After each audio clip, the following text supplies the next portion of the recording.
Bonjour les amis, c'est Julien de Auto Domingo. Aujourd'hui, qu'est-ce qu'on va faire? On va vous présenter une Lancia Ypsilon, la reine de la citadine, qui revient en force parmi nous en Europe. Maintenant, ce qu'il va falloir savoir, c'est que ce véhicule, on va vous le détailler de A à Z, que ce soit de l'intérieur comme de l'extérieur, je vais tout vous expliquer. Alors les amis, maintenant, on va vous montrer le bébé. Pour moi, c'est pas un bébé, j'appelle ça une reine, parce que c'est quand même une voiture italienne, c'est la reine de la citadine italienne. On y va, je vous montre ça, venez avec moi. Regardez ça. Regarde ça, Totof. Comment tu peux pas me dire que c'est pas joli? Regardez l'Ancia. L'Ancia, marque italienne. Les gens la critiquent. Les gens critiquent les Italiens. Ok, je suis d'accord. C'est pas ce qu'il y a de mieux dans le monde, les Italiens, pour les bagnoles. Mais il y a quand même des beaux modèles. Et là, l'Ancia, pour moi, tape très fort parce que c'est une bagnole citadine qui peut être parfaite pour monsieur et madame tout le monde. Elle fait 4 mètres de longueur. J'ai pas les chiffres exacts. Hein. Après, on est en 2025. Démerdez-vous un peu avec Internet. Mais elle fait 4 mètres de longueur, 1,40 m de hauteur. C'est la voiture parfaite pour monsieur et madame tout le monde. Regardez cette calandre avant. Regardez, Christophe, il est en train de vous filmer le véhicule. Regardez ça, regardez ça. Vous voyez, les amis, honnêtement, comment ce côté-là qui est bombé, qui redonne un petit peu de côté sportivité dans la bagnole, et tout en sentant que c'est quelque chose de citadin, qui est accessible à tout le monde. Regardez l'arrière, regardez l'arrière. Totof, regardez cet arrière, qui est complètement bombé. On dirait une sportive, en même temps, c'est une citadine. Vous avez les phares ronds avec le Y de Ypsilon qui revient parce que le modèle, c'est un modèle Ypsilon, c'est un modèle 1,2 litre, les amis, 1,2 litre hybride qui propulse exactement 100 chevaux. Bon, bah, c'est pas un foudre de guerre, ça c'est sûr, mais ça reste une voiture qui est très correcte pour l'heure d'aujourd'hui, qui n'a pas de malus, c'est écologique, c'est de l'hybride. Vous n'avez vraiment rien à vous soucier dessus. La consommation annoncée par le constructeur, c'est 4,5 litres à 5 litres. Moi, étant donné que je l'ai quand même exploité pendant un mois, je peux vous dire quelque chose, c'est que la voiture consomme du 4,2 litres sur autoroute. Alors oui, vous me direz, je suis à 130, c'est vrai. Elle est quand même dotée d'une boîte de vitesse. Alors de mémoire, c'est un ETC6. Faudra vérifier les amis, je vous laisse regarder. Mais ce qui est sûr, c'est que c'est une boîte 6 en boîte auto qui réagit très bien. Et extérieurement, je suis désolé, mais elle a quand même du cachet, elle a quelque chose. Cette bagnole, c'est pas la voiture de monsieur tout le monde. Quand vous voyez une Peugeot 208, vous êtes écœurés, vous vous dites, nous les Français, on fait des voitures quand même qui sont pas de gamme en termes d'esthétique. Là, on part sur quelque chose quand même, excusez-moi l'expression, mais merde, elle est belle. Elle est belle, elle a des très belles jantes, elle est bien gaulée la bagnole, excusez-moi le terme, elle est bien gaulée. Voilà, c'est le mot, en fait j'ai trouvé le mot, Totof. La voiture, elle est complètement bien gaulée. Voilà, c'est le mot parfait que j'ai trouvé. Je peux pas vous dire mieux, pour moi, elle est gaulée. Je vais vous faire un petit tour maintenant de la motorisation. On va vous ouvrir le capot. Comme ça, vous allez voir un petit peu qu'est-ce qu'il y a dessous. Bon, bah effectivement. Alors là, maintenant, on va vous montrer le foudre de guerre. Hein, parce que bon, je vous entends d'ici, là, les haters. Alors ça, par contre, c'est de la merde. Ça, par contre, je comprends pas comment ça se fait que l'ancien, en 2025, ils sont pas capables de nous ouvrir un capot moteur sans avoir à mettre cette merde. Parce que regardez, je la mets où? Voilà, là, je suis perdu. Je mets dans quel trou? Dans ça, dans celui-là, merde. Là, vous voyez, ça, c'est nul à chier. Donc là, elle se tient comme ça. Je sais même pas si c'est bon. Ça, je suis un peu déçu. Ça, je vous le dis tout de suite. Mais regardez ça. Vous avez quand même un moteur essence hybride qui propulse 100 chevaux. Vous avez la batterie qui est ici.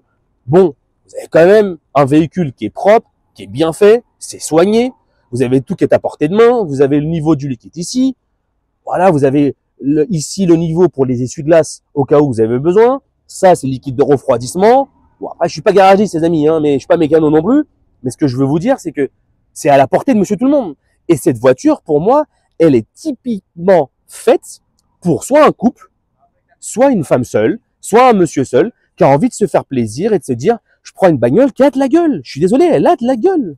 On peut pas dire autrement. Si vous me dites que la voiture, elle est pas belle esthétiquement, je ne comprends pas. Vous êtes des trous du cul qui aimez que du Peugeot et du Renault et vous êtes comme monsieur tout le monde.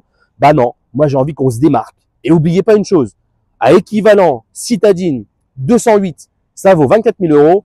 Celle-ci, en 1,2 litre 100 chevaux, elle vaut 26 000 euros. Enfin, excusez-moi, mais pour 2 000 euros, ok, en plus vous pouvez prendre une 208 en finition GTI ou au GT Line, comme ils appellent ça, la finition de merde. Vous allez monter à 28 000 euros. Et à 28 000 euros, vous avez ça, mais il n'y a pas de débat. Moi, je fais pas de débat, Totof. Ça veut dire que esthétiquement, je préfère partir sur un truc qui est différent, qui me donne une âme, qui me donne quelque chose. Ça me produit quelque chose. Quand j'ai cette bagnole-là extérieurement, on dit merde, elle est pas comme monsieur tout le monde. Et ben, j'aime bien ça, moi. Tu vois, moi, ça, j'aime bien qu'on se dise, Ah, c'est pas commun. Là, maintenant, nous allons vous présenter l'intérieur du véhicule. Et je suis vraiment, vraiment content de vous le montrer. Et regardez cette petite merveille. Dites-moi si ça, franchement, c'est pas une très belle voiture. Quand vous regardez tout simplement au niveau de l'intérieur, ici, bon, bah, ok, c'est propre. Là, vous avez des matériaux qui sont propres. Je sais pas exactement ce que c'est, mais là, il y a du plastique. Mais en tout cas, c'est couleur bronze qui est très jolie, très, très jolie. Et le bronze, petit rappel à mon collègue et à mon ami Anis, qui est toujours bronze à League of Legends depuis 10 ans, cette merguez. Enfin bref, ça, c'est un aparté à la con. Mais regardez l'intérieur, regardez le volant. Regardez ce bronze encore qui revient en avant, qui est vraiment prédominant. Ce volant qui est tout à fait mais magnifique, même au toucher. Totov, tu peux le toucher, il est quand même beau, c'est un beau volant. Ici, vous avez du velours, ici qui rejoint directement le plastique. Et surtout, ce qui est intéressant, c'est que vous avez toutes les fonctionnalités. Vous avez CarPlay intégré, vous avez la climatisation. Bien évidemment, c'est une voiture qui est vraiment full optionnée. Vous avez le Sala. Le Sala, c'est tout simplement en fait le petit boîtier quand vous appelez quelqu'un. Ici, ça va se mettre à s'allumer tout autour. Vous avez une barre à LED que vous voyez. Et après, on fera un essai. Je vais appeler mon meilleur ami Christophe, par exemple, mais qui pourra pas décrocher parce qu'il fait la vidéo. Mais tout simplement pour vous dire que le modèle intérieur est quand même excellent. Regardez en termes du milieu, vous pouvez le voir. Vous avez tout simplement la coudoir centrale qui est bien fait. Vous avez différents drives. La boîte automatique. Regardez comment c'est tout petit maintenant. À l'époque, c'était des grosses boîtes. Maintenant, c'est tout petit. Alors, c'est quand même sympa. C'est quand même joli. Et surtout, quand vous regardez les sièges, mais l'état des sièges. Alors ça, il y a des gens qui vont aimer, qui vont pas aimer. Mais les sièges, vous voyez, c'est quelque chose qui est quand même différent du quotidien. On est sur une sellerie qui est complètement en simili-cuir ici. Donc là, c'est vraiment du cuir sur cette partie-là. Et ici, vous avez un tissu, mais qui est pour moi format velours. Alors, ça, c'est mon point de vue. Vous en faites ce que vous en voulez. Je m'en fous de ce que vous me direz. Moi, j'aime pas. J'ai pas dit que j'aimais pas parce que esthétiquement, j'aime pas. Esthétiquement, c'est joli. Mais j'aime pas parce que, en fait, regardez, Totof, là, il continue à me filmer. Mais, mais si je m'assois en plein été et que j'ai du velours sur moi, étant donné que déjà j'ai un gros gabarit, donc je suis pas léger, je suis assez gros, ça je le sais, je vous emmerde. J'essaie de faire un régime, mais ça marche pas. Mais dans tous les cas, sur du velours, quand vous vous asseyez qui fait 34 degrés à l'extérieur, je peux vous dire que vous transpirez du cul. Ça, c'est une certitude. Et vous avez le dos, quand vous avez une chemise en lin, je peux vous dire que c'est de la flotte. Donc ça, je suis pas fan. Et vous me direz, oui, mais le cuir, Julien, c'est pareil, quand il fait chaud. Ouais, mais le cuir, c'est facile à entretenir aussi. Ça, c'est pas facile. Là, si je me mets à bouffer dedans, comme c'est du velours, dès que je vais manger, j'aurai des miettes, ça va être un bordel.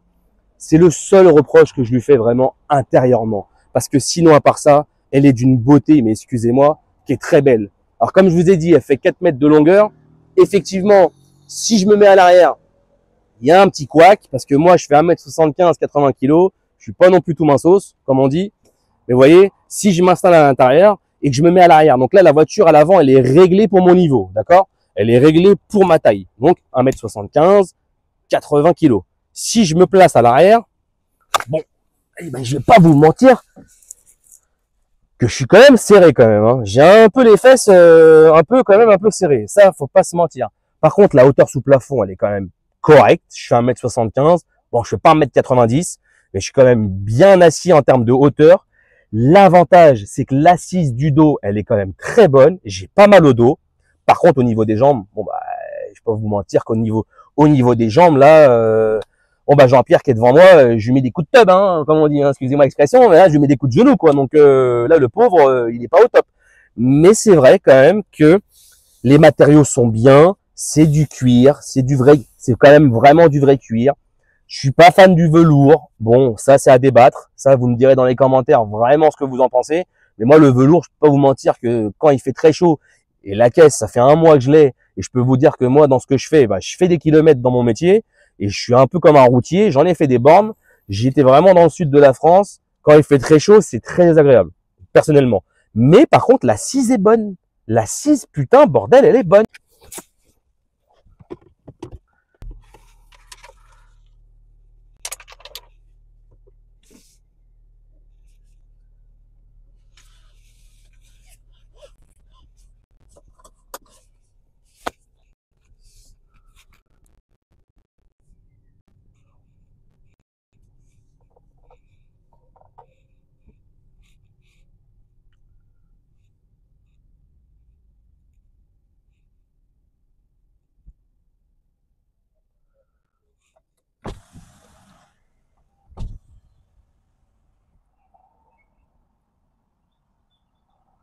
Ah, c'est quand même une belle caisse. Hein. C'est quand même une belle caisse. Hein. Attends, faut que je t'ouvre. Il y a trop d'électronique, je sais pas où je suis. Je suis un peu perdu là. Attends. Alors, pour l'ouverture du bordel, tiens, hop. Allez, viens, mon Totof, grimpe. Grimpe dans la bagnole, mon Totof. Ah, excusez-moi, mais bon, on a quand même une sacrée caisse. Ah, mais ce que je vous disais, les amis, honnêtement, c'est quand même une bagnole qui est quand même bien conçue. Voilà, elle coche toutes les cases. Elle a pas de bonus écologique, enfin ça j'en sais rien, mais elle a pas de malus. En tous les cas, ce qui est sûr, c'est une voiture hybride.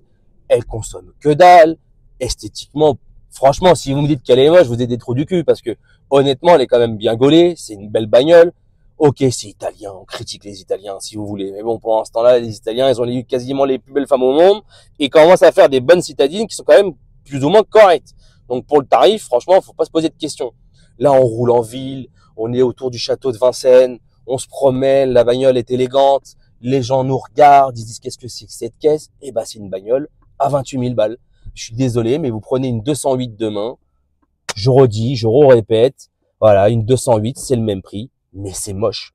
Là, ici, les plastiques sont bien faits, l'intérieur est bien fait, c'est confort, le CarPlay est intuitif, pour charger son téléphone, il n'y a rien de plus simple. L'écran ici, tactile devant moi, il est magnifique. Ça nous affiche ce que vous écoutez dans la bagnole. Voilà, le CarPlay, il est tactile. Regardez, moi, j'écoute du Niska parce que je suis encore un vieux de la vieille, mais j'aime bien. Vous voyez ce que je veux dire? C'est propre. Là, devant nous, on a une Clio, c'est moche, c'est nul à chier. Regardez-moi cette caisse de merde. C'est bleu, c'est rien d'élégant, c'est tout le monde a ça. Qu'est-ce que vous voulez que je vous dise de plus, moi? Qu'est-ce que voulez-vous que je vous dise de plus? Moi, je vous dis, la conclusion, c'est, vous voyez, on me laisse passer parce que la bagnole est élégante, tout simplement. Je peux pas vous dire mieux. Les faits sont là. Réfléchissez pas. Lancia, c'est la reine de l'automobile qui revient pour moi en force. C'est une bagnole qui, je pense et je l'espère, parce que honnêtement, elle vaut le coup. Elle va plaire à nos Français, qu'on arrête de râler un peu et qu'on se sorte un petit peu de l'ordinaire. Il n'y a pas que Renault et Peugeot. Excusez-moi, c'est une bonne bagnole. Maintenant, n'hésitez pas vraiment, par pitié, à nous liker la vidéo si vous avez apprécié cette vidéo. On va vous faire du contenu, ne vous inquiétez pas, c'est prévu. On va vous faire tous les dimanches Auto Domingo avec Juju et Totof. On va vous sortir des belles vidéos sur des bagnoles. J'aurai mon franc-parler que vous pouvez voir à l'instant et vous inquiétez pas, c'est que le début, j'ai une grande gueule et je vais bien vous le prouver. Mais dans tous les cas, je dis ce que je pense et surtout d'un ressenti d'un gars qui exploite une bagnole à fond. Elle a 4000 bornes. Je l'ai prise, elle avait 10 km. Donc, j'ai quand même fait en un mois 4000 bornes avec de l'autoroute, de la ville, de la départementale, de la nationale, de ce que vous voulez. C'est une bonne caisse. Je peux pas vous mentir, c'est une bonne caisse. Si vous me demandez mon point de vue, Julien, tu l'achètes? Je te dis oui. Comparaison avec une 208 et une Clio. Donc, par pitié, vous likez cette vidéo parce que sinon, je vous mets des fessées, moi. D'accord? Vous vous abonnez à nos réseaux sociaux pour avoir les nouveautés qui vont arriver. Et surtout, mettez des commentaires. Si vous n'avez pas aimé ma gueule, ou si vous n'avez pas aimé Totof, alias Spielberg, et surtout Anis, qui est bronze, toujours silver, ou je sais pas quoi en League of Legends, parce que j'ai nul à chier, comme les bagnoles Peugeot et Renault, n'hésitez pas à mettre des commentaires. D'accord? Allez, à bientôt les filles.